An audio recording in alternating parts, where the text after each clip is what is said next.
Shalom everyone, shalom people of God. I go by the name Ruben Mike, I'm also known as Ruby MC. Well, if you are yet to subscribe to my channel, please go below this video and click on the subscribe button. Don't forget to hit the bell to get notified whenever I post a new video. On this channel, we educate you on deep biblical and hidden mysteries. I expose false teachers and false doctrines. I do movies and powerful sermons, and on today's episode, we are going to be looking at something special, something shocking, informative, entertaining, and totally worth your time. We are talking about Christmas and Santa Claus found in the Bible. You can't afford to miss 1 second of this video, so avoid any form of distraction. Get yourself a glass of your favorite drink, buckle your seatbelt as you're about to reach high altitude right now. Let's go! Alright, in this video, we'll be looking at the pagan history of Christmas, the pagan history of Santa Claus, hidden facts about Santa Claus. Was Jesus born December 25th? When Jesus was actually born? What the Bible said about Christmas? What the Bible said about Santa Claus? Why some Christians do not celebrate Christmas? Now, before we continue, please note that this video is not done to misinform or discourage anyone from celebrating Christmas, but it's rather done to enlighten and educate the viewers with facts about Christmas. So viewers are solely responsible for whatever actions they take after watching this video. What we know today as Christmas is related to old and Roman cultures. It may surprise you to note that what we know today as Christmas can be traced back to as far as few years after the flood of Noah. That's over 3,000 years before the birth of Christ, long before the first Egyptian empire. Most historians believe that Christmas can be traced back to as far as the 4th century. It can be traced to many cultures. It is important to point out that Christmas trees originated from pagan traditions. Many of today's popular Christmas traditions can be traced back to ancient festivals like Yule and Saturnalia. Yule is a Germanic 12 days pagan festival beginning from December 21st to January 1st, while Saturnalia is a Roman pagan festival marked from December 17th to December 25th. The first recorded Christmas celebration happened in Rome on December 25th AD 336. That was 303 years after Jesus died. Now, the Roman Saturnalia belonged to a cult known as the Saturnals, and it was a festival dedicated to a war god or god of soldiers called Mithra or Saturn, born of a virgin and celebrated on the last day of Saturnalia, which is the 25th of December. The Yule festival is a 12-day festival of the Norsemen, the Vikings. They dedicated it to celebrate Odin, the war god and mighty hunter, the king of the Norse gods. It is said that on the eve of winter solstice, Odin takes to the sky on a wild hunt, riding on an 8-legged horse known as Sleipnir, disguised as an old man with long white beard and one eye, punishing the disobedient and giving gifts to the good. During the first ever man-made civilization on earth, there was a man named Nimrod, who was greatly loved and feared by men. Born on the 25th of December, he was called a mighty hunter before the Lord, in Genesis 10, verse 8 and 9. The Hebrew word for before in that verse 9 is paunim, which means against or instead of. Nimrod made the people worship and obey him instead of God. In doing so, Nimrod conquered the people, and when Nimrod died, his wife Semiramis, who claimed to be a virgin after having a son named Tammuz. Tammuz was worshipped as the reincarnation of Nimrod. Until today, these three are still worshipped as the triune gods all over the world. Over the years, Nimrod became known as Baal, to Rome as Saturn or Mithra. In Ancient Minor, he was known as Santa. In Ancient Greek as Nikolaos, which is the Greek interpretation of Nimrod.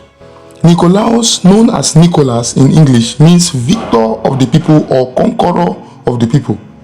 You know, like a superhero or messiah. There are also news of a monk and bishop named Saint Nicholas or Sinterklaas, his Dutch nickname, born in Turkey around 280 AD. It is rumored that he gave away his inherited fortune to children. But when you look at the lyrics of the popular Santa Claus song by Michael Bublé, amongst other factors, you will know that Santa Claus is more than a man. The lyric says, he sees you when you are sleeping, he knows when you are awake, he knows if you have been bad or good, so be good for goodness sake. This lyrics implies that Santa Claus has omnipresence and foreknowledge, which shows that Santa Claus is believed to be more than a man. Now, there is no way that the Christian Jesus could have been born December 25th, and the best way to prove that to you is to visit the Bible. In Israel generally, December is a serious winter time where almost everyone is indoor because the whole place is iced up. Plants and trees are covered in ice. Farmers and cattle herders can't go out to do their thing.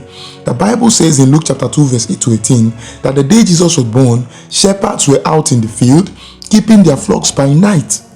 And the night is the coldest time of the day, which is a proof that Jesus was not born in winter season. Also in Luke chapter 2 verse 1 to 3, there was a decree from Augustus Caesar, who was the emperor of the world back then in the time of Jesus. Emperor Augustus Caesar gave a decree that the whole world back then should be taxed. So everyone went out to be taxed, and this could not have happened during winter because the whole world could not come out and be taxed during winter. Now history has it that it was the Roman Emperor Constantine, the first Christian emperor, who chose December 25th as Christmas Day, possibly to weaken pagan traditions.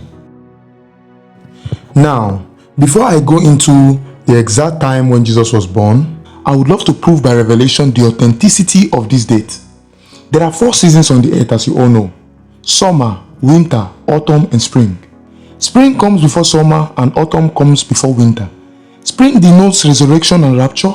Summer denotes millennial reign. Autumn denotes the fall of man and creation rebellion, while winter denotes death and earth judgment.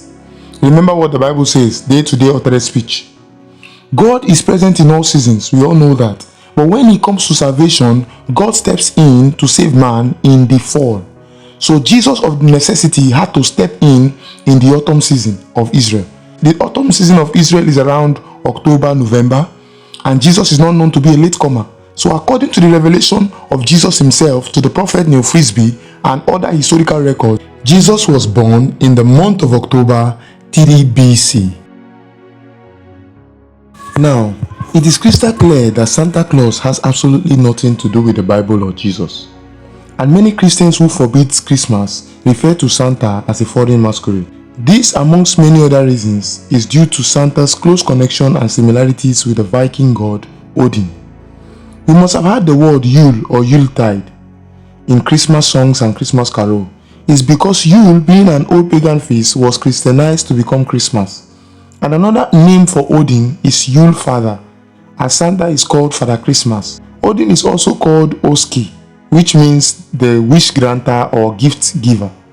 The only difference between Santa and Odin is one eye. Otherwise, they were both tall and fat elderly men with long white beards in furry winter cloaks and hooded hats. Odin is known to fly across the night sky on his 8-legged horse called Sleipnir, which was substituted for deers with Santa Claus and called Sleigh in 1823. When Odin flew around the world that night, those who provoked him received bad luck and wrath, while those he favored received good fortune and gifts.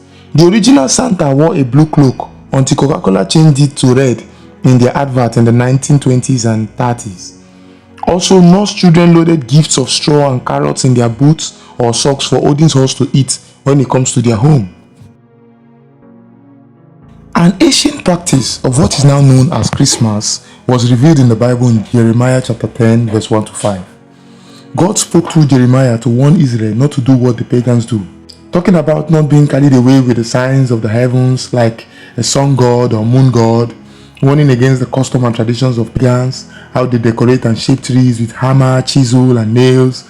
And from the mockery and warning that God gave in that verse 5, you see that God was telling Israel that their gods, as the pagan gods, cannot punish anyone or hurt anyone, neither do they have the mind of doing good to anyone.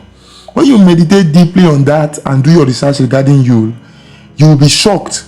Now when you read Acts chapter 6 verse 5, there was an Antioch man named Nicholas. This was way before the story of St. Nicholas. This proves that the name Nicholas has been in existence long before the story of St. Nicholas. Also, in Revelation chapter 2 verse 6 and 15, Jesus was speaking about the deeds and doctrine of Nicolaitans. Nicolaitans means followers or worshippers of Nicholas. And as I said earlier, Nicholas is English for the Greek word Nikolaos, and Nikolaos is Greek for Nimrod. And what entered Nimrod to conquer the world was the Antichrist spirit, the spirit of Satan. So Satan is the true Nicholas who conquered the world in the past and is coming to do so in the future through the Antichrist. Now look at the ties between Nimrod, Mithra, Tammuz, Baal, Odin going for hunting. Nimrod is a hunter. So the true Nicholas is Satan and his followers are Nicolaitans. So you begin to wonder what the world is celebrating during their so-called Christmas, or should I remove Christ after knowing what it really is and call it Xmas? With all that has been said so far, many Christians know what it means to celebrate a pagan feast or to replace pagan gods with their God and celebrate him the pagan way after reading what God said in Deuteronomy chapter 18 verse 9 to 14. Many have concluded that Christmas is not connected to Christ in any way, and some have said that Christ was not born in winter, so celebrating his birth on December 25th is wrong. Some others said Jesus never instructed anyone to celebrate his birth, but rather Solomon, who is a type of Christ, said better is the day of death than the day of birth. So generally, in conclusion, what do you think about all that has been said so far in this video? For those who celebrate Christmas, why do you celebrate it? And those who do not celebrate Christmas, do you have any other reason apart from what has been said in this video as to why you forbid Christmas? Please, I would love to know the answers to all these questions in the comment section. I can assure you that I reply comments. So till we see another time, I remain Ruben Micah, also known as OBMC. Don't forget that I love you and God bless you. Will save us and get back to God once again.